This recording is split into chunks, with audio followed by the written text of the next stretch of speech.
तो भाइयों, जैसा कि स्पाइडरमैन नो वे होम आए हुए तकरीबन एक हफ्ता गुजर चुका है, यानी कि पूरा वीकेंड गुजर चुका है, और हमें ये देख के पता चल रहा है कि स्पाइडरमैन नो वे होम कितनी ज़्यादा सक्सेसफुल है, क्योंकि उसके बॉक्स ऑफिस नंबर जो हैं वो बहुत ही ज़्यादा ऊपर की तरफ जा रहे हैं। मतलब पैंडेमिक के अंदर आने वाली ये सबसे पहली मूवी होगी जिसने इतनी ज़्यादा कमाई करी है। अभी का जो उसको बॉक्स ऑफिस रिकॉर्ड है इस वीकेंड का, वो तकरीबन 500 मिलियन को भी क्रॉस कर चुका है, जो कि सच में एक बहुत ही बड़ी बात है। कुछ मूवीज़ तो अपने पूरे के पूरे लाइफ टाइम के अंदर भी इस रन को कंप्लीट नहीं कर पाती हैं, जो कि स्पाइडरमैन ने सिर्फ अपने वीकेंड के अंदर कंप्लीट कर दी है। तो जैसा कि मैं आपको स्पॉइलर वार्निंग तो पहले दे ही चुका हूँ, क्योंकि इस वीडियो के अंदर हम बेसिकली आज पूरी की पूरी मूवी के अंदर जितने भी ईस्टर एग्स, जितने भी रेफरेंसेस, जितनी भी मीम्स थी, उन सब का मैं ब्रेकडाउन आपके साथ शेयर करूंगा। तो ये आज की वीडियो मैं आपको पहले बता दूं कि काफ़ी ज़्यादा बड़ी होने वाली है, लेकिन इस वीडियो को आखिर तक ज़रूर देखिएगा, क्योंकि इसके अंदर, इस मूवी के अंदर आने वाली जितने भी ईस्टर एग्स थे, छोटी मोटी चीज़ें थी, रेफरेंसेस थे, मीम्स थी, और जो अलग अलग फ्यूचर की तरफ हमें इशारा दे रही थी चीज़ें, उन सबको मैंने इसी वीडियो के अंदर कवर करा है। तो ये एक तरह का पूरी मूवी का ब्रेकडाउन है। तो चलिए बिना स्पॉयलर्स की परवाह किए फौरन से अपनी इस वीडियो को स्टार्ट करते हैं।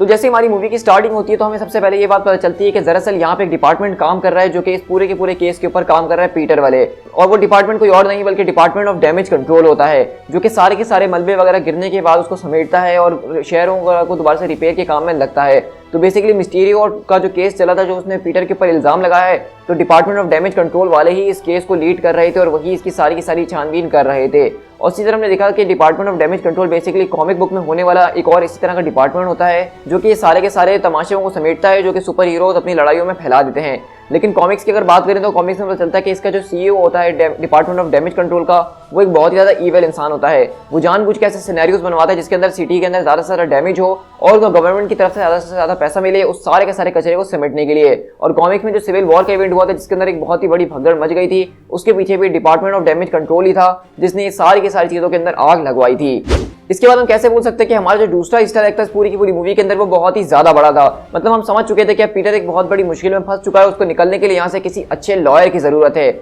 और जैसे यहाँ पे लॉयर चिल्ला रहे थे लोग, तो मैं समझ गया था कि अब कोई और नहीं बल्कि वही आने वाला जिसका मैं बेसब्री से इंतजार था। और हाँ, बिल्कुल इस मूवी के अंदर हमारा जो इंट्रोडक्शन करवाया गया वो डेयरडेविल के कैरेक्टर से करवाया गया, लेकिन हमने यहाँ पे डेयरडेविल को एज अ डेयरडेविल नहीं बल्कि मैट मर्डॉक देखा, जो कि पीटर के केस को सुनने के लिए आए थे, उसको जानकारी देने के लिए कि वो आगे क्या कर सकता है और क्या नहीं कर सकता। तो सच कहूँ कि डेयरडेविल को यानी कि मैट मर्डॉक को जिस तरीके से एमसीयू के अंदर इंट्रोड्यूस करवाया गया है, मैं उसका फैन होकर रह गया हूँ। मतलब जो उनकी एंट्री थी वो बिल्कुल ही नॉर्मल थी, ऐसा नहीं लगा कि कोई बहुत बड़ी सुपर हीरो आ रहा है। और जिन लोगों ने डेयरडेविल को देखा नहीं है वो तो इस बात को पहचान भी नहीं पाए थे सिनेमा हॉल के अंदर कि ये कोई वाकई में बहुत बड़ा सुपर हीरो है। लेकिन जिन लोगों ने डेयरडेविल सीरीज देखी है वो जानते थे कि ये एंट्री कितनी ज्यादा बड़ी है। और वहां पे जब अपने रिफ्लेक्सेस को शो करते हैं पीटर के साथ उस ईंट को पकड़ते हुए, तो ये बात हमें बताती है कि डेयरडेविल के रिफ्लेक्सेस जो वो पीटर पार्कर यानी स्पाइडरमैन से भी ज्यादा तेज हैं। तो सच में ये ईस्टर एग मेरा अब तक का फेवरेट ईस्टर एग था पूरे के पूरे ओपनिंग सीन के अंदर।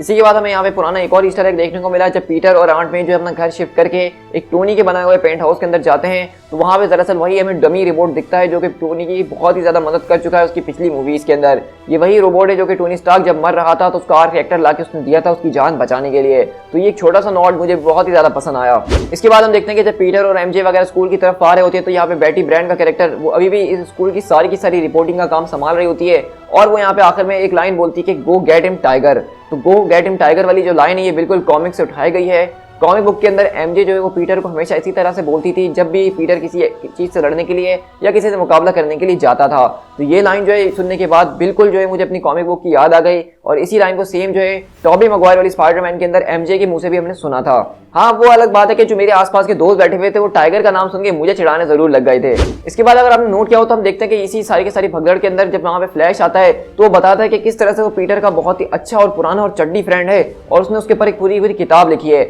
और अगर आप उसके किताब के नाम के ऊपर गौर करेंगे तो वो फ्लैश पॉइंट है। अब फ्लैश पॉइंट जो है दरअसल उसका मार्वल से तो कोई दूर दूर तक ऐसा ताल्लुक नहीं है, लेकिन डीसी के अंदर फ्लैश पॉइंट का मतलब बहुत ही ज्यादा बड़ा है। एक पूरा का पूरा इवेंट हुआ था जिसके अंदर फ्लैश ने पूरी की पूरी टाइमलाइन को बदल दिया था और अपनी पूरी की पूरी रियलिटी को चेंज कर दिया था। और अगर देखा जाए तो हमने इस मूवी के एंड में कुछ इसी तरीके से हुआ है कि पूरी की पूरी रियलिटी बदल चुकी है, पीटर को ज्यादातर लोग अब भूल चुके हैं। तो हो सकता है कि ये फ्लैश पॉइंट डीसी वाला फ्लैश पॉइंट हो जिसका हमें यहाँ पे रेफरेंस दिया गया था। इसके बाद इस पूरी की पूरी मूवी के अंदर MIT को यानी कि जो एक यूनिवर्सिटी है उसको बहुत ही ज़्यादा दिखाया गया, उसके बारे में बहुत कुछ बताया गया कि वो कितनी बड़ी यूनिवर्सिटी है। पीटर और उसके दोस्त उसमें एडमिशन लेने के लिए कितना ज़्यादा तड़प रहे थे। तो ये बेसिकली एक तरह की यूनिवर्सिटी है जहाँ पे अच्छे और पढ़ाकू बच्चे जो है हमेशा पढ़ने के लिए जाते हैं। मतलब हम जैसों का गुजारा वहाँ पे काफ़ी मुश्किल हो सकता है। कि इसी के बाद हमने देखा कि जब पीटर को आइडिया आता है डॉक्टर स्ट्रेंज के पास जाने के लिए, तो वहाँ पे उसको वोंग आके मिलता है। और यहाँ पे वोंग एक बहुत ही ज़बरदस्त किस्म की और बहुत ही बड़ी चीज़ को रिवील करता है, और वो ये है कि दरअसल अब इस अर्थ का सॉर्सरर सुप्रीम डॉक्टर स्ट्रेंज नहीं बल्कि वोंग है। और इस बात के पीछे डॉक्टर स्ट्रेंज रीज़न ये देते हैं कि जब डॉक्टर स्ट्रेंज जो है 5 साल के लिए थैनोस की चुटकी की वजह से गायब हो गए थे, तो उस वक्त वोंग को डॉक्टर स्ट्रेंज की जगह दे दी गई थी। और ये बात अब काफ़ी ज़्यादा मेक सेंस भी करती है, क्योंकि हमने वोंग के कैरेक्टर को यहाँ से वहाँ हर एक सीरीज़, हर एक टीवी शो के अंदर, हर एक मूवी के अंदर ऐसे आते जाते देखा। हमने देखा कि किस तरह से वो वोंग ही था जो कि शेंग-ची के पीछे उसको लेने के लिए आया था, क्योंकि अब जो है वोंग ही सॉर्सरर सुप्रीम है। तो ये सारी की सारी जिम्मेदारियां वोंग की है, ना कि डॉक्टर स्ट्रेंज की हैं। तो ये चीज़ हमें जो है आगे जाके और अच्छी तरीके से एक्सप्लेन की जाएगी डॉक्टर स्ट्रेंज 2 के अंदर। इसी के बाद अगर हम उस मैजिक स्पेल की बात करें जो कि डॉक्टर स्ट्रेंज यहाँ पे कास्ट कर रहे होते हैं, तो ये मैजिक स्पेल जब डॉक्टर स्ट्रेंज के हाथों से निकल जाता है तो डॉक्टर स्ट्रेंज उसको कैद करने के लिए एक तरह के क्रिस्टल के अंदर बंद कर देते हैं। और अगर आपने व्हाट इफ की सीरीज देखी है तो आप इस क्रिस्टल को फौरन पहचान ही गए होंगे। ये वैसा ही सेम क्रिस्टल था जिस तरह के व्हाट इफ के अंदर जो है वाटू ने इस्तेमाल करा था डॉक्टर स्ट्रेंज की इविल यूनिवर्स को बंद करने के लिए। और आखिर में हमने देखा था कि जब अल्ट्रॉन और किलमॉन्गर की यहाँ पे लड़ाई हो रही होती है वहाँ पे जोला से, तो वो भी उसकी यूनिवर्स को अंदर कैद कर देते हैं इसी तरह के क्रिस्टल के अंदर। तो ऐसा लगता है कि क्रिस्टल जो है एक बहुत ज़्यादा पावरफुल स्पेल है जिसके अंदर बहुत बड़े खतरनाक स्पेल या बड़ी बड़ी एंटिटीज को भी कैद किया जा सकता है। और इसका कनेक्शन हमें सीधा जो है वो व्हाट इफ के एपिसोड से मिला है। अब इस तरह हम डॉक्टर स्ट्रेंज के थोड़े से स्पेल के ऊपर भी बात कर लेते हैं, क्योंकि इस मूवी का ये एक बहुत ही बड़ा पार्ट है। तो हमने देखा कि किस तरह से डॉक्टर स्ट्रेंज पूरी दुनिया को ये बुलवाना चाह रहे थे कि पीटर पार्कर ही स्पाइडरमैन है, लेकिन पीटर ने क्योंकि बार बार इसके अंदर इंटरप्ट करा तो ये बात मेक सेंस कर रही थी अब कि डॉक्टर स्ट्रेंज से किस तरह से ये स्पेल फैल गया था। लेकिन डॉक्टर स्ट्रेंज को लग रहा था कि उन्होंने इस स्पेल को समेट लिया है, लेकिन फिर भी कुछ लोग जो है वो इस स्पेल से बाहर निकल गए थे। तो यहीं से हमारे पास हमारा अगला सीन आता है जहां हमने देखा कि डॉक्टर ऑक्टोपस जो है वो पीटर से मुकाबला करने के लिए आते हैं। अब हम सारे के सारे लोग ट्रेलर को देख के और सारी के सारी फोटोज को देख के समझ चुके थे कि डॉक्टर ऑक्टोपस के हाथ में जो है पीटर का नैनोटेक सूट लग जाएगा। और हमने ये देखा कि किस तरह से इस पूरे के पूरे ब्रिज सीन के ऊपर ये जबरदस्त किस्म की जो फाइट होती है डॉक ऑक स्पाइडरमैन के बीच, तो वहाँ पे उसके हाथों में वो सूट लग जाता है और डॉक्टर ऑक्टोपस उसका इस्तेमाल करते हुए नैनो सूट का एक जबरदस्त किस्म का वेपन भी बनाते हैं जिससे पीटर के ऊपर वो अटैक करते हैं, लेकिन उसका कोई असर होता नहीं है। लेकिन हम अगले पल देखते हैं कि पीटर जो कि अब उसका नैनोटेक सूट जो है वो डॉक्टर ऑक्टोपस के आर्म्स के अंदर मौजूद था, तो उसका एआई जो होता है वो बेसिकली डॉक्टर ऑक्टोपस के एआई को हैक कर लेता है और एक तरह से पीटर ही डॉक्टर ऑक्टोपस के सारे आर्म्स को कंट्रोल कर रहा होता है। तो ये जो एक पूरा का पूरा यहाँ पे सीन दिखाया गया था इसका मैं फेवरेट होकर रह गया हूँ। मतलब मुझे ये चीज़ इतनी ज़्यादा पसंद आई है कि मैंने कभी सोचा नहीं था कि नैनो टेक्नोलॉजी के जरिए वो किसी और चीज़ को भी हैक किया जा सकता है। इसी के बाद हमने देखा कि किस तरह से यहाँ पे डॉक्टर स्ट्रेंज है वो सारे के सारे विलन्स को पकड़ के एक अलग अलग प्रिजन्स के अंदर रख रहे होते हैं जहाँ पे उन्होंने स्पेल कर कास्ट करके उनको यहाँ पे कैद किया होता है। और उनका प्लान बेसिकली ये होता है कि अब वो सारे के सारे विलन्स को कैप्चर करके उनके वापसी अल्टरनेट यूनिवर्सेस के अंदर भेज देंगे जहाँ से वो आए हैं, और उसके लिए वो पीटर का एक अपग्रेडेड सूट देते हैं। तो बेसिकली वही नैनोटेक गॉन्टलेट था जिसके जरिए वो अपने सूट को बनाता है, लेकिन डॉक्टर स्ट्रेंज ने इसको मैजिक के जरिए इम्ब्यूट कर दिया था जिसकी वजह से वो जब एक वेब स्विंग मारेगा तो वो कोई भी चीज़ जिसके ऊपर जाके वेब टकराएगा वो सीधा उस प्रिजन के अंदर आके गिर जाएगी जो कि डॉक्टर स्ट्रेंज ने बनाया है। और यहाँ पे अगर हम ब्लैक सूट की बात करें तो ब्लैक सूट वैसा ही है जैसा कि हमने अपनी थ्योरीज में बताया था कि ये वही पीटर का नॉर्मल सूट है, लेकिन उसको उल्टा करके पहना गया है क्योंकि उसके ऊपर अजीब और गरीब कलर गिर गया था जो कि पीटर से साफ नहीं हो रहा था। लेकिन सच कहूँ तो ये ब्लैक सूट वाला लुक मुझे बहुत ही ज़्यादा पसंद आया और कॉमिक्स जैसी फील आ रही थी। इसके अलावा हमें यहाँ पे जो एक जबरदस्त किस्म का ईस्टर एग मिला वो नेट की सूरत में मिला। हमने देखा कि किस तरह से हमें ये बात पता चलती है कि नेट जो है वो मैजिक को बहुत ही अच्छे तरीके से इस्तेमाल कर सकता है। मतलब यहाँ पे हम इस बात से अंदाजा लगा सकते हैं कि जिन पोर्टल्स को खोलने के लिए उनको सीखने के लिए डॉक्टर स्ट्रेंज ने अपनी जान तकरीबन गवाही दी थी, उनको जो है माउंट एवरेस्ट के पहाड़ों में भेज दिया गया था ताकि वो इसे पोर्टल खोल सके, तो नेट ने वो बैठे बैठे अपने कमरे के अंदर ही कर लिया। तो ये बात हमें इशारा दे रही है कि फ्यूचर के अंदर नेट का जो फ्यूचर होने वाला है एमसीयू के अंदर वो मैजिक की तरफ होने वाला है। डॉक्टर स्ट्रेंज उसको जरूर अपने सेंटर में बुलाएंगे और उसको मैजिक प्रैक्टिस करना स्टार्ट करवाएंगे ही। इसके बाद हमें यहाँ पे ये बात भी पता चलती है जब सारे के सारे विलन्स यहाँ पे आ जाते हैं कि उन विलन्स को उनकी कौन कौन सी टाइमलाइन से उठाया गया है। तो ये ठीक वैसे ही जैसे हमने सस्पेक्ट करा था कि उनके मरने से ठीक थोड़ी देर पहले ही उनको यहाँ से ले जाया गया है। जब हम देखा कि डॉक्टर ऑक्टोपस वहाँ पे पीटर से मुकाबला कर रहे थे उस पूरे के पूरे रिवर के अंदर और अचानक वो गायब हो गए। वहीं पे इलेक्ट्रो जो वो बेसिकली पूरे के पूरे ग्रेड की पावर्स को अपने अंदर एब्जॉर्ब कर रहा था, लेकिन अचानक वो गायब हो गया। इसी तरह विलियम डफो का ग्रीन गॉब्लिन भी इसी तरह से गायब हुआ। इसके अलावा लिजर्ड भी वो भी इसी तरह से गायब हुआ। और जो सैंडमैन था वो बेसिकली अब कोई विलन नहीं था बल्कि वो एक अच्छी साइड पे था। और ये पार्ट मुझे बहुत ज़्यादा पसंद आया क्योंकि हमने जब आखिरी बार सैंडमैन को स्पाइडरमैन के साथ देखा था तो उसकी खत्म लड़ाई एक अच्छे टर्म्स के ऊपर हुई थी और इसी चीज़ को उन्होंने यहाँ पे कंटिन्यू करते हुए इस बात को बहुत अच्छे तरीके से दिखाया भी है। अब यहाँ पे दूसरी बात की जाए तो इलेक्ट्रो के लुक के ऊपर थोड़ी सी बात कर लेते हैं जो कि द अमेजिंग स्पाइडरमैन से काफी ज़्यादा डिफरेंट है और उसको एक्सप्लेन करने के लिए कोई खास वजह नहीं बताई गई, बस यही बताया गया क्योंकि वो इस यूनिवर्स के अंदर आया है तो उसकी वजह से इसका अपीयरेंस चेंज हो गया है। और यहाँ पे वो आते ही एक जबरदस्त किस्म की एनर्जी से उसको डिटेक्ट करना शुरू कर देता है, जो कि दरअसल कुछ और नहीं बल्कि आर्क रिएक्टर होता है, क्योंकि उसकी यूनिवर्स के अंदर ऐसा कुछ भी मौजूद नहीं था। लेकिन यहाँ पे जैसा कि उस यूनिवर्स के अंदर आया तो आर्क रिएक्टर की प्रेजेंस को यहाँ से फील कर पा रहा था कि एक बहुत ही पावरफुल एनर्जी सोर्स मौजूद है, जिसके अगर वो हाथ लग जाए उसके तो वो बहुत ज्यादा पावरफुल बन सकता है। और आगे चल के हम इसके ऊपर बात और भी करेंगे। इसके अलावा हमें यहाँ पे नॉर्मन ऑसबॉर्न की बातों से ये बात पता चलती है कि यहाँ पे इस यूनिवर्स के अंदर कोई ऑस्कॉर्प मौजूद नहीं है। तो हो सकता है कि अभी तक एमसीयू के अंदर ऑस्कॉर्प को इंट्रोड्यूस ना करवाया गया हो, लेकिन मैं इस बात के ऊपर अब काफी ज्यादा सॉलिडली कह सकता हूँ कि आगे जाके जो एमसीयू में स्पाइडरमैन की मूवीज बनने वाली हैं उसके अंदर ऑस्कॉर्प को जरूर इंट्रोड्यूस करवाया जाएगा और साथ में उसके अपने नॉर्मन ऑसबॉर्न को भी इंट्रोड्यूस करवाया जा सकता है। अब इसी के बाद हमें यहाँ पे पता चलता है कि जब यहाँ पे पीटर जो है डॉक्टर स्ट्रेंज से उनके खिलाफ हो जाता है, उनको वहां पे भेजने नहीं दे रहा होता विलेंस को, क्योंकि वो उनकी मदद करना चाहता है ताकि वो अपनी टाइमलाइन में जाके मरे ना। तो यहाँ पे पीटर उस मैजिकल बॉक्स को चुरा के भागने की कोशिश करता है। अब यहाँ पे हमें सबसे पहले तो ये चीज देखने को मिलती है कि डॉक्टर स्ट्रेंज जो है पीटर को उसकी बॉडी से निकाल के बाहर उसके एस्ट्रल फॉर्म में भेज देते हैं, लेकिन तब भी डॉक्टर स्ट्रेंज उससे वो बॉक्स नहीं छीन पा रहे होते हैं। तो बहुत सारे लोगों के दिल में सवाल था कि आखिरकार ऐसा क्यों हो रहा है। तो अगर आपने गौर किया होगा पीटर की एस्ट्रल फॉर्म के अंदर, तो आप देखेंगे कि उसके सर के ऊपर इस तरह के टिंगल्स टाइप के आ रहे हैं, जो कि अगर आपने एनिमेटेड सीरीज या एनिमेटेड शो या कार्टून वगैरह स्पाइडरमैन के कुछ भी देखे हैं तो आप जानते हैं कि वहां पे एनिमेशंस के अंदर पीटर पार्कर के स्पाइडी सेंस को इसी तरह से जो है रिप्रेजेंट किया जाता है कि उसके सर के ऊपर से इस तरह के वेव्स निकल रही हैं। और ये चीज देखना बहुत ही ज्यादा कूल थी कि उन्होंने किस तरीके से इस पूरी की पूरी वेव वाली चीज को लाइव एक्शन के अंदर इंप्लीमेंट करा एस्ट्रल फॉर्म के अंदर जाते हुए। तो अब अगर आप गौर करेंगे उस सीन के ऊपर तो वहां पे पीटर की जो वेव्स हैं वो बन रही थी, मतलब कि उसका स्पाइडी सेंस काम कर रहा था। तो हो सकता है कि डॉक्टर स्ट्रेंज को जो है स्पाइडरमैन अपना एक तरह का खतरा समझ रहा था और इसलिए उसका स्पाइडी सेंस उनको वो बॉक्स लेने नहीं दे रहा था। तो यही एक वजह हो सकती है कि एस्ट्रल फॉर्म के अंदर स्पाइडरमैन का स्पाइडी सेंस काम कर रहा था, इसी वजह से डॉक्टर स्ट्रेंज उससे वो मैजिक बॉक्स नहीं ले सके। इसके बाद अगर हम बात करें तो डॉक्टर स्ट्रेंज यहाँ पे उनको उसी मिरर डायमेंशन के अंदर ले जाते हैं, जो कि हमने डॉक्टर स्ट्रेंज मूवी के अंदर काफी अच्छे तरीके से देखी थी। लेकिन यहाँ पे जो बात डिस्कस करने वाली वो ये है कि डॉक्टर स्ट्रेंज को पीटर पार्कर ने हरा दिया है, जो कि मास्टर ऑफ मिस्टिक आर्ट्स माने जाते हैं, और वो भी सिर्फ ज्योमेट्री की मदद से। मैंने कभी सोचा नहीं था कि यार ज्योमेट्री पढ़ के कभी इतना फायदा हो सकता है जिंदगी के अंदर, लेकिन पीटर ने अपना दिमाग चलाया और उसने डॉक्टर स्ट्रेंज जैसे खतरनाक किस्म के सुपर हीरो को हरा दिया। तो ये चीज एक बहुत ज्यादा कूल है और इस फैक्ट के ऊपर मैं अभी भी यकीन नहीं कर पा रहा हूँ। तो इसी के बाद अगर हम थोड़ी सी मीम्स के ऊपर बात करें तो यहाँ पे डॉक्टर ऑसबॉर्न जो है जब पीटर उनसे बात कर रहा था कि किस तरह से वो एक साइंटिस्ट है और वो लोगों को ठीक कर सकता है, तो डॉक्टर ऑसबॉर्न कहते हैं कि मैं तुम्हारी मदद कर सकता हूँ क्योंकि तुम जानते हो ना I am something of a scientist my self. तो ये लाइन बिल्कुल जो है स्पाइडरमैन के पहले पार्ट से ली गई है, जब विलियम डेफो यही लाइन बोलते हैं उस मूवी के अंदर भी, और उसके ऊपर बेहद इंतहा से ज्यादा मीम्स बन चुकी हैं। तो ये लाइन जब सिनेमा हॉल के अंदर बोली गई थी तो बिल्कुल एक नॉस्टैल्जिक फील आ गई थी। मतलब ये एक ऐसी फैन सर्विस मार्वल ने इस मूवी के अंदर दी है जो कि मैंने कभी सोची तक नहीं थी। इसी के बाद यहाँ पे हमें एक और जबरदस्त और बहुत ही ज्यादा फनी सीन देखने को मिलता है जब आंट में डॉक्टर ऑक्टोपस से पानी का पूछती है कि वो सॉल्ट वाटर पियेंगे या फ्रेश वाटर पियेंगे, क्योंकि ऑक्टोपस जो है वो सॉल्ट वाटर के अंदर रहता है। तो आप रेफरेंस समझ रहे ना, मतलब बहुत ही औसम था। इसके बाद हमें इस पूरी की पूरी मूवी के अंदर पीटर पार्कर को एक बहुत ही इंटेलिजेंट किड के तौर पे दिखाया गया है, जिस तरह से वो स्टार्क के टेक्नोलॉजीज को इस्तेमाल करता है, डॉक्टर ऑक्टोपस की चिप बनाता है, ग्रीन गॉब्लिन का जो एक गॉब्लिन फॉर्मूला उनको ठीक करने के लिए बनाता है, इलेक्ट्रो के लिए एक डिवाइस बनाता है जिसके जरिए उसकी बॉडी का जितना भी चार्ज है उसको डेसिपेट कर सके, और सैंडमैन के लिए भी वो जबरदस्त किस्म की चीजें बना रहा होता है ताकि सबको ठीक किया जा सके। तो ये सारी की सारी चीजें जो है पीटर पार्कर को कॉमिक्स की और भी बहुत ज्यादा करीब ले जाती हैं, क्योंकि कॉमिक्स के अंदर पीटर पार्कर एक सच में बहुत ज्यादा इंटेलिजेंट कैरेक्टर है,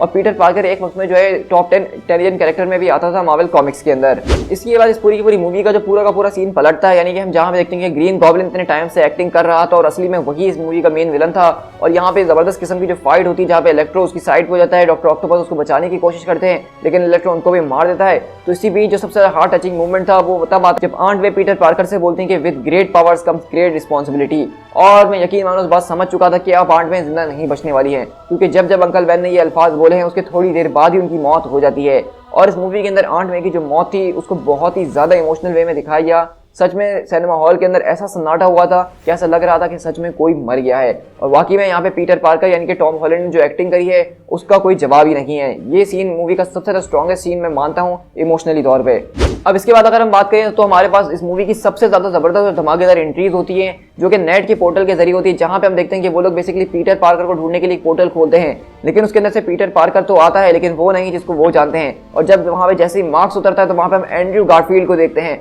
और ये पूरा का पूरा मूवमेंट सिनेमा हॉल के अंदर एंजॉय करना बहुत ज्यादा औसम था। मेरे दिमाग से अभी भी वो सारी के सारे पल नहीं निकल रहे हैं। और उसके ठीक बाद जब वो दोबारा इसी तरह से एक और पोर्टल खोलते हैं तो वहां से टॉबी मैगवायर आता है, अब हम देखेंगे टॉबी मैguire के लुक के ऊपर तो आप देख के अंदाजा लगा सकते हैं कि वो लोग काफी ज्यादा बुढ़े हो चुके हैं, इन दोनों की एज बढ़ चुकी है। तो उसका मतलब ये है कि दोनों के दोनों स्पाइडरमैन जो है वो अपनी प्रेजेंट टाइमलाइन से उनको उठाया गया है, मतलब जिस टाइम के अंदर वो लोग मौजूद थे उनको उसी से उठाया गया है, जबकि विलन्स को उनकी उन टाइमलाइन से उठाया गया जब वो लोग जिंदा हुआ करते थे। तो ये बात नोट करने वाली है और इसी वजह से हमें यहाँ पे स्पाइडरमैन की जो एज है वो काफी ज्यादा लग रही है। इसी के बाद जब यहाँ पे दोनों के दोनों स्पाइडरमैन जो है पीटर को हौसला देने के लिए आते हैं तो हमें यहाँ पे उनकी बातों से काफी ज्यादा अलग चीजें पता चलती हैं कि उनकी यूनिवर्सेस के अंदर क्या हो रहा है। तो हमें यहाँ पे बताता है एंड्रयू गारफील्ड के किस तरह से ग्वेन के जाने के बाद वो एक बहुत ही ज्यादा ब्रूटल और एक ऐसा इंसान बन गया था जो कि अपने दुश्मनों के ऊपर बिल्कुल भी रहम नहीं करता था। तो यहाँ से हमें अंदाजा हो रहा है इस बात से कि उस यूनिवर्स के अंदर अगर द अमेजिंग स्पाइडरमैन 3 आती तो उसके अंदर जो हम एंड्रयू गारफील्ड का कैरेक्टर देखते हैं वो बहुत ज्यादा ब्रूटल किस्म का होता, जो कि अपने विलन्स को बहुत बुरी तरीके से मार रहा था। इसके बाद टॉबी मैguire बताता है कि किस तरीके से उसने भी अपने यूनिवर्स के अंदर अपने अंकल बैन को खोया है, और वो साथ में ये भी बताता है कि उसका एमजे के साथ रिलेशन काफी ज्यादा कॉम्प्लिकेटेड चल रहा है, लेकिन रिलेशन चल रहा है और यही सबसे बड़ी बात है। इसी के बाद हमें यहाँ पे आइकॉनिक जो है वो पीटर वाली मीम का भी एक छोटा सा वर्जन देखने को मिलता है, जहाँ पे हम देखते हैं कि 3 पीटर एक साथ अपने सामने खड़े होते हैं और एक दूसरे को पॉइंट कर रहे होते हैं। हमें एग्जैक्टली वैसा तो देखने को नहीं मिला, लेकिन उसके करीब करीब देखने को मिला जब नेड यहाँ पे पीटर की आवाज देता है और तीनों स्पाइडरमैन एक दूसरे की तरफ देखना शुरू हो जाते हैं। तो ये मीम वाली मूवमेंट बहुत ही ज्यादा औसम थी इस पूरी की पूरी मूवी के अंदर। इसी के बाद अगर हम अपने थर्ड एक्ट की तरफ चलें तो यहाँ पे ईस्टर एग्स बहुत ही ज्यादा भरे पड़े थे। सबसे पहले हम यहाँ पे इस लोकेशन की बात करें तो ये दरअसल स्टैच्यू ऑफ लिबर्टी है, और स्टैच्यू ऑफ लिबर्टी को जो यहाँ पे रीडेकोरेट करके कैप्टन अमेरिका की शील्ड उसके हाथ में पकड़ाई जा रही है। अब अगर आपने हॉकाई का एपिसोड 5 देखा होगा तो उसके अंदर हमने येलेना को ये बात कहते हुए सुना था कि वो स्टैच्यू ऑफ लिबर्टी के ऊपर जाके विजिट करना चाहती है, जिस तरीके से उसको डेकोरेट किया गया है। तो मतलब स्पाइडरमैन जो है नो वे होम वो हॉकाई के सारे इवेंट से कुछ टाइम पहले आई है, और उसकी जो टाइमलाइन हॉकाई से मिलेगी वो बेसिकली मूवी की एंड की तरफ मिलेगी, क्योंकि हमने देखा कि स्पाइडरमैन नो वे होम की जो एंडिंग हुई थी जहाँ पे तो वहाँ पे पूरा का पूरा क्रिसमस वाला माहौल चल रहा था, और रूमर्स ऐसे भी सुनने के लिए आ रहे हैं कि हॉकाई का जो फिनाले आने वाला है वेडनेसडे को उसके अंदर स्पाइडरमैन और हॉकाई का जो एक क्रॉसओवर भी हो सकता है। इसी के बाद यहाँ पे तीनों की तीनों स्पाइडरमैन के दरमियान जो है वेब शूटर्स के ऊपर बात होती है, जो कि बहुत ही ज्यादा फनी थी। मतलब हम जानते हैं कि टॉबी मैguire का स्पाइडरमैन यहाँ पे जो है वो अपने ऑर्गेनिक वेब्स को इस्तेमाल करता है, जबकि दोनों जो है वो वेब शूटर्स बनाते हैं। तो पीटर यहाँ पे बोलता है कि ये वेब्स हमारे सिर्फ कलाई से निकलते हैं या फिर मतलब तुम समझ गए होगे ना, हम लोग अक्सर मजाक उड़ाते थे दोस्तों में ये बातें करते हुए। तो यहाँ पे वो समझ लो उन्होंने मार्वल ने वही दिखा दिया जो हम लोग आपस में बातें किया करते थे। तो ये चीज़ काफ़ी ज़्यादा कूल थी। तीनों की तीनों स्पाइडरमैन का जो इंटरेक्शन था, जो उनकी केमिस्ट्री थी वो बहुत ही ज़्यादा औसम थी। मतलब ये सच में एक ड्रीम लग रहा था कि कभी हमने सोचा भी नहीं था दूर दूर तक कि 3 स्पाइडरमैन जो कोई हमारे तीनों एरा से जुड़े हुए हैं उनको हम एक साथ एक ही स्क्रीन एक ही फ्रेम के ऊपर एक दूसरे से बात करते हुए देखेंगे। तो ये मोमेंट सच में एक बहुत ज़्यादा प्रीशियस मोमेंट थे हमारे सारे के सारे स्पाइडरमैन फैंस के लिए। इसके बाद हमें यहाँ पे अमेजिंग स्पाइडरमैन का भी रेफरेंस मिलता है जब टॉबी मैguire यहाँ पे बताता है एंड्रयू गारफील्ड को कि तुम भले ही छोटे मोटे विलन से क्यों ना लड़े हो, लेकिन तुम सच में बहुत ही ज़्यादा अमेजिंग हो। तो जिस तरीके से यहाँ पे सटल वे में अमेजिंग का जो रेफरेंस दिया गया है वो बहुत ही अच्छा लगा मुझे। टॉबी मैguire और यहाँ पे एंड्रयू गारफील्ड की जो एक्टिंग थी वो बिल्कुल वैसे ही थी जिस तरह हमने उनकी मूवीज में उनको एक्ट करते हुए देखा था, और ऐसा लग रहा था कि उनको ठीक उसी यूनिवर्स से लाके यहाँ पे जोड़ा गया है, बिल्कुल भी ऑड नहीं लग रहा था। इसके बाद हमें यहाँ पे एवेंजर्स का एक रेफरेंस मिलता है जब पीटर बताता है कि वो एक टीम के अंदर काम कर चुका है और वो एवेंजर्स थी। तो टॉबी मैguire और वो लोग काफी एक्साइटेड तो हो जाते हैं, लेकिन उनको ये नहीं पता कि एवेंजर्स क्या है। तो इससे ये बात साबित होती है कि उन दोनों की यूनिवर्स के अंदर कोई और सुपर पावर्ड बीइंग मौजूद नहीं थी, वहाँ पे कोई एवेंजर्स मौजूद नहीं थे, और वहाँ पे सिर्फ स्पाइडरमैन अकेला ही काम करता है। तो ये ईस्टर एग भी बहुत ज्यादा कूल था, जिससे हमें उनकी यूनिवर्स के कुछ हालात पता चल रहे हैं। इसी के बाद अगर हम अपने ट्रेलर के उस मनी शॉट के ऊपर बात करें जहाँ पे हमने देखा था कि लिजर्ड को कोई मिस्टीरियस चीज पंच कर रही थी, तो यहाँ पे हमने मूवी के अंदर देखा कि किस तरह से वो मिस्टीरियस चीज कोई और नहीं बल्कि टॉबी मैguire की लात होती है जो कि लिजर्ड को धूल चटा रही होती है। मतलब हमने यहाँ से अंदाजा लगाया कि किस तरह से ट्रेलर के अंदर काफी हद तक जो है मैनिपुलेशन की गई थी। ये बात मैंने आपको ट्रेलर ब्रेकडाउन में भी बोली थी कि इसका जो थर्ड एक्ट होने वाला है उसके अंदर तीनों स्पाइडरमैन लास्ट भी मौजूद होंगे, और पूरा का पूरा थर्ड एक्ट के जितने भी सीन्स हमने ट्रेलर में देखे थे उन सबको ही एडिट किया गया था। जहाँ पे पीटर लैंडिंग करता है उसके साथ वहाँ पे टॉबी मैguire और एंड्रयू भी मौजूद होते हैं, जहाँ पे उनसे लड़ने के लिए जाता है तो वहाँ पे भी दोनों स्पाइडरमैन मौजूद होते हैं। तो आप ये बात समझ सकते हैं कि मार्वल वाले ट्रेलर के अंदर बहुत ज़्यादा चीज़ें छुपाने की कोशिश करते हैं, और मैं इस बात के लिए मार्वल का शुक्रिया अदा करना चाहूँगा कि उन्होंने इतने बड़े स्पॉयलर्स को जो है हमसे छुपा के रखा, और जो कुछ चीज़ें लीक हुई थी उसके बावजूद भी उन्होंने इस बात को नहीं माना और लोगों को ऐसा ही बिलीव करवाया कि ये दोनों स्पाइडरमैन मूवी के अंदर नहीं है मौजूद। और यही चीज़ सबसे ज़्यादा मुझे पसंद आई सोनी और मार्वल की। इसी के बाद हमें यहाँ पे अपना माइल्स मोरालेस का भी यहाँ पे ईस्टर एग देखने को मिलता है जब यहाँ पे एंड्रयू जो है इलेक्ट्रो को निपटा देता है, उसकी पावर्स को खत्म कर देता है, अपनी शक्ल उसको दिखाता है। तो वो बताता है इलेक्ट्रो कि किस तरह से वो हमेशा से ये समझता था कि इस मास्क के पीछे जो है एक ब्लैक स्पाइडरमैन हो सकता है, और वो साथ में ये भी बोलता है कि हो सकता है कि तुम ब्लैक ना हो लेकिन शायद किसी और यूनिवर्स के अंदर एक ब्लैक स्पाइडरमैन मौजूद हो। तो यहाँ से हमें साफ साफ जो है माइल्स मोरालेस का जो ईस्टर एग मिल रहा है, क्योंकि हम सब जानते हैं कि माइल्स मोरालेस अपने यूनिवर्स का यानी अल्टीमेट यूनिवर्स का जो है वो स्पाइडरमैन है और वो एक ब्लैक है। इसी के बाद हमने देखा कि किस तरह से यहाँ पे डॉक्टर स्ट्रेंज का जो बॉक्स होता है उसके अंदर गॉब्लिन अपना बॉम्ब डाल के उस बॉक्स को फाड़ देता है, जिससे वो पूरा का पूरा स्पेल आउट हो जाता है। अब दरअसल इस स्पेल के बाहर निकलने से होता कुछ इस तरीके से कि जो लोग भी अपनी अलग अलग यूनिवर्सेस के अंदर यानी इन्फिनाइट नंबर ऑफ यूनिवर्सेस के अंदर इस बात को जानते हैं कि पीटर पार्कर स्पाइडरमैन है, वो सारे के सारे लोग इस यूनिवर्स में आ जाएंगे और पीटर के ऊपर अटैक करना शुरू कर देंगे, जिस तरह से इन 5 विलन्स ने इसकी नाक में दम करा। तो ये चीज़ जो है बहुत ज़्यादा खतरनाक हो चुकी थी और डॉक्टर स्ट्रेंज को रोकने की कोशिश कर रहे थे अपने मैजिक स्पेल्स के जरिए, लेकिन क्योंकि ये लोग बहुत ही ज़्यादा थे तो ये रुक नहीं रहे थे। इसी के बाद जब यहाँ पे ये सारी की सारी परछाइयाँ आ रही होती है हमारे यूनिवर्स के अंदर, तो हमने यहाँ पे 2 शेडोज़ के ऊपर काफ़ी गौर करके दिखाया, जिसमें से एक आदमी के हाथ में कुछ भाले जैसी चीज़ होती है और अगर मैं मानूँ तो मेरे ख्याल से कैरावान द हंटर हो सकता है। इसके अलावा यहाँ पे जो एक और परछाई होती है वो बहुत ज़्यादा क्लियर थी और वो राइनो की थी। अब गौर करने वाली बात यहाँ पे ये है कि द अमेजिंग स्पाइडरमैन के अंदर जो हमने राइनो देखा था जो एक रोबोटिक सूट के अंदर था, ये राइनो बिल्कुल भी वैसा नहीं था, बल्कि ये एक फुल फ्लैज कॉमिक वाला राइनो था जिसको हम कॉमिक्स में देखते हुए आए हैं। मतलब इसकी परछाई से तो ऐसा ही लग रहा था। तो इसी के बाद हम देखते हैं कि यहाँ पे इस मूवी का सबसे ज्यादा इमोशनल और हार्ट टचिंग सीन आता है जब यहाँ पे पीटर जो ग्रीन गॉब्लिन से मुकाबला करता है। और ग्रीन गॉब्लिन की एक्टिंग तो वो बहुत ज्यादा फिनोमिनल है, इसके ऊपर मैं अलग से एक वीडियो जरूर बनाऊंगा ताकि इस चीज को हम कवर कर सकें। लेकिन यहाँ पे जो है जब वो लड़ाई शुरू हो रही होती है तो वहाँ पे ग्रीन गॉब्लिन अपना आइकॉनिक डायलॉग बोलते हैं एटा बॉय, और वही बिल्कुल उसी आवाज में उसी स्टाइल के अंदर जिस तरह वो अपनी पहली मूवी के अंदर बोलते थे। और ये चीज यानी कि बिल्कुल एक नॉस्टैल्जिक फील देती है। लेकिन ये पूरी की पूरी फाइट जो यहाँ पे होती है जिसमें पीटर इतना ब्रूटल हो जाता है, ये बहुत ज्यादा ऑसम थी। बस इस मूवी के अंदर जो एक चीज मैंने मिस करी वो ये थी, यहाँ पे टॉबी मैguire और ग्रीन गॉब्लिन का कोई हमें इंटरेक्शन देखने को नहीं मिला। सिर्फ एक इंटरेक्शन देखने को मिला जिसमें गॉब्लिन ने उसके सीने के अंदर खंजर घुसा दिए थे, लेकिन वो भी कोई खास इंटरेक्शन नहीं था क्योंकि उसके फौरन बाद ही गॉब्लिन की पावर उससे छीन ली गई थी और वो नॉर्मल ऑसबॉर्न बन गया था। तो इसी के बाद अगर हम इस मूवी की एंडिंग की तरफ चले तो हम देखा कि किस तरह से यहाँ पे पीटर पार्कर जो अपनी पूरी की पूरी जो है लाइफ को सेक्रीफाइस कर देता है, अपनी सारी की सारी आइडेंटिटी दुनिया से भुलवा देता है। अब लोग ये तो जानते हैं कि स्पाइडरमैन मौजूद है, लेकिन लोग ये नहीं जानते कि पीटर पार्कर मौजूद है। तो यहाँ पे अगर हम इस पूरी की पूरी कहानी के ऊपर नजर डालें तो ये कुछ और नहीं बल्कि कॉमिक बुक से एक जबरदस्त किस्म की स्टोरी को अडॉप्ट किया गया है, जो कि मैं आपको पहले बता चुका हूँ ब्रेकडाउन के अंदर, जो कि वन मोर डे की है। जिसके अंदर होता कुछ इस तरीके से, जब स्पाइडरमैन जो है सिविल वॉर के इवेंट के अंदर अपनी आइडेंटिटी टोनी स्टार्क के कहने पर रिवील कर देता है, तो पीटर के जो दुश्मन होते हैं वो उसके जानी दुश्मन बन जाते हैं। और जैसा कि वो उसकी आइडेंटिटी को जानते हैं तो उसके चक्कर में वहां पे एंट मैन को गोली लग जाती है, जो कि पीटर के लिए होती है। और एंट मैन मरने के बहुत ज्यादा करीब आ चुकी होती है और पीटर उनको बचाने की हर एक कोशिश करता है, चाहे वो पैसे से हो या मैजिक से हो। डॉक्टर स्ट्रेंज तक के पास जाता है लेकिन कोई इसकी मदद नहीं करता है। तो तब जाके मुफेस्टो जो है वो बेसिकली पीटर की मदद करने के लिए आता है और उससे ये डील करता है कि वो आंट मे की जान को बचा लेगा और वो सब कुछ दुनिया से भुलवा देगा कि पीटर पार्कर ही स्पाइडरमैन है, लेकिन इसके बदले में उसको अपनी और मैरी जेन की शादी को खत्म करना होगा। और पीटर जो है वहां पे एंट मे को बचाने के लिए सौदा कर लेता है। और सच माना जाए तो कॉमिक्स के अंदर होने वाली ये मोस्ट कंट्रोवर्शियल स्टोरी है, जो कि स्पाइडरमैन की स्टोरी में इसमें से एक है, जिसके ऊपर फैंस का रिएक्शन बहुत ही ज्यादा आउटरेजियस था। फैंस ने इस स्टोरी को बिल्कुल भी पसंद नहीं करा था। यहाँ से पीटर पार्कर की पूरी हिस्ट्री को चेंज कर दिया गया था सिर्फ एंट मे को बचाने के लिए, जो कि पहले ही जिनके पांव कबर के अंदर लटक रहे थे। पीटर ने अपनी शादी खत्म कर दी, उसने अपनी आइडेंटिटी भुलवा दी। इसके साथ पीटर की लाइफ के अराउंड जो है बहुत ज्यादा चीजें चेंज हो गई थी। उसका पुराना दोस्त यानी कि हैरी ऑसबॉर्न जो कि मर चुका था कॉमिक्स में, वो रिटर्न कर गया था और इस तरह के बहुत ज्यादा अलग अलग कांड हुए थे। तो बेसिकली यहाँ पे जो चीज़ इस्तेमाल की गई है डॉक्टर स्ट्रेंज के जरिए आखिर में, वो दरअसल वही सेम स्पेल है जिसके जरिए पीटर को भुलवा दिया गया इस पूरी दुनिया से। लेकिन फर्क इतना है कि वन मोर डे के अंदर ये काम मुफेस्टो ने करा था, लेकिन यहाँ पे डॉक्टर स्ट्रेंज ने करा है। तो देखा जाए तो यहाँ पे यही स्टोरी थी जिसको अडॉप्ट किया गया था कॉमिक से इस पूरी की पूरी मूवी के अंदर। इसके अलावा अगर हम यहाँ पे सिनिस्टर 6 की बात करें थोड़ी सी, तो हम इस बात का अंदाजा लगा ही रहे थे सब कि इस मूवी के अंदर एक और विलन को इंट्रोड्यूस करवाया जाएगा जो कि मूवी का मेन विलन होगा। लेकिन मुझे इस बात पे हैरत है कि मार्वल ने पहली बार ऐसा कुछ भी नहीं करा और जो मूवी में हमें विलन्स देखने को ट्रेलर में मिले थे वही हमें मूवी में भी देखने को मिले हैं। और इस मूवी का जो मेन विलन बताया गया वो दरअसल किसी और को नहीं, ग्रीन गॉब्लिन को बताया गया है। तो ये एक मुझे बात अच्छी भी लगी, क्योंकि अगर इसी मूवी के अंदर सिनिस्टर 6 को भी इंट्रोड्यूस करवाया जाता तो इस मूवी के अंदर पहले ही बहुत ज्यादा चीजें मौजूद थी, तो ये एक और चीज जो है एडअप करना इतना अच्छा नहीं होता। और अब जैसा कि हम सब जानते हैं कि पीटर की जो एक और ट्रिलॉजी बनाई जा रही है, तो उसके अंदर प्रॉपर सिनिस्टर 6 को इंट्रोड्यूस करवाना वो बहुत ही ज्यादा अच्छा होगा, जिसके अंदर हमें वो विलन्स देखने को मिलेंगे जो कि इस पीटर की यूनिवर्स के हैं, जिस तरह वुल्चर हो गया, शॉकर हो गया, स्कॉर्पियन हो गया।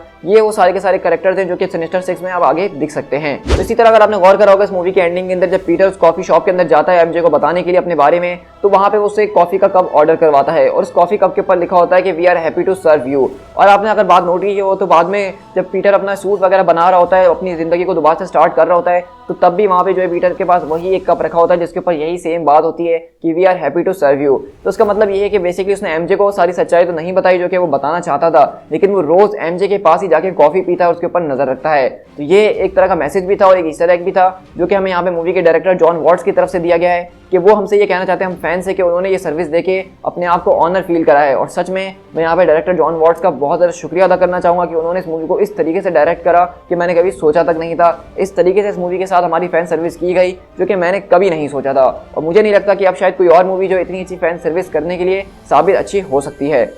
इसी के बाद अगर हम यहाँ पे पीटर के नए सूट के ऊपर बात करें जिसकी हमें हल्की सी एक झलक दिखाई गई है, तो हम यहाँ से ये अंदाजा लगा रहे हैं कि इसका सूट काफी ज्यादा शाइनी टाइप का होने वाला है और कुछ ज्यादा ही अलग होने वाला है, यानी स्टार्क टाइप के जो सूट्स हम अब तक देखते हुए उनसे बहुत ज्यादा अलग होगा। तो अगर मैं सच कहूँ तो सूट को लेके मेरा ओपिनियन कुछ बहुत ज्यादा मिक्स है। मुझे कुछ इतना पसंद नहीं आ रहा है जो शाइनी सा ब्लू कलर नजर आ रहा है, लेकिन ये सूट हम जब एक्शन में देखेंगे तो उसके बाद ही पता चलेगा कि ये किस तरीके से दिख रहा है। इसके अलावा अगर आपने एक और बात को नोट किया हो तो इस मूवी के एंड में हमने देखा कि पीटर अब जो है बिल्कुल अकेला एक रैंड के घर पे रह रहा है और यहाँ से बिल्कुल सेम वैसी ही फीलिंग आ रही है जिस तरह टॉबी मैguire अपने रैंड के घर में रहता था और शायद यहाँ पे भी पीटर से कोई उसी तरह रैंड मांगने के लिए बार बार आएगा उसको तंग करने के लिए। और यहाँ से पीटर की लाइफ बिल्कुल जो एक तरह से टॉबी मैguire वाली यूनिवर्स के अंदर चले गई है। वो सब कुछ अब उसी तरह से शुरू कर रहा है जिस तरह टॉबी अपनी लाइफ में किया करता था, मतलब अपना सूट खुद बना रहा है, वो बिल्कुल अकेला रह रहा है और सब कुछ संभालने की कोशिश कर रहा है। वो उसी तरह वहां पे जो है पुलिस रेडियो को सुन के क्रिमिनल्स के पीछे जा रहा है जिस तरह टॉबी रात रात जाके किया करता था। तो ये सारी की सारी चीजें मुझे बहुत ज्यादा पसंद आई इस मूवी की एंडिंग को लेके, लेकिन कहीं ना कहीं इसकी एंडिंग बहुत ही ज्यादा सैड थी जो कि मैंने कभी एक्सपेक्ट नहीं किया था।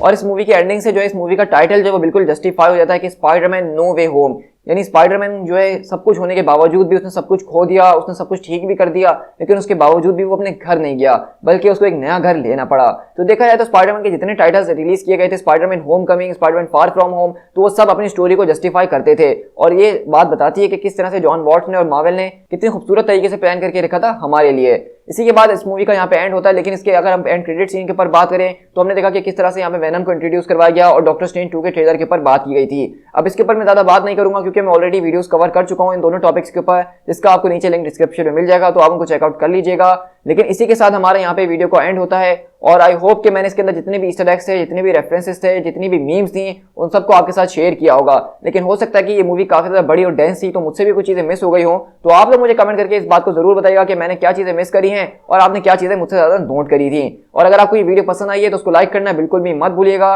अभी हम स्पाइडरमैन नो वे होम के ऊपर इसी तरह और भी वीडियोस बनाते रहेंगे जहां पे उनके ऊपर एक अलग वीडियो जरूर बनाऊंगा। तो आप लोग के जो भी सवाल है वो कमेंट डाउन जरूर कर दीजिएगा ताकि मैं उनको नेक्स्ट वीडियो में कवर कर लूं। सो गाइस, जाने से पहले मेरी एक ही रिक्वेस्ट है कि अगर आप चैनल पे फर्स्ट टाइम आ रहे हैं तो चैनल को सब्सक्राइब करना बिल्कुल भी मत भूलिएगा। हम इसी तरह अपने चैनल के ऊपर मार्वल सिनेमैटिक यूनिवर्स और मार्वल कॉमिक्स दोनों को ही लेके चल रहे होते हैं। तो अगर आप मार्वल यूनिवर्स का जबरदस्त किस्म का डोज मिस नहीं करना चाहते हैं जो कि हम डेली बेसिस पे शेयर कर रहे होते हैं, तो चैनल को सब्सक्राइब कीजिए और बेल आइकन जरूर दबाइएगा। साथ ही साथ मुझे फेसबुक और इंस्टाग्राम पे फॉलो कर लीजिएगा जहां पे मैं इस तरह के अपडेटेड पोस्ट वगैरह आपके साथ शेयर कर रहा होता हूं। So guys, this is P tiger, मिलते हैं किसी और वीडियो के साथ। Till then, thank you so much.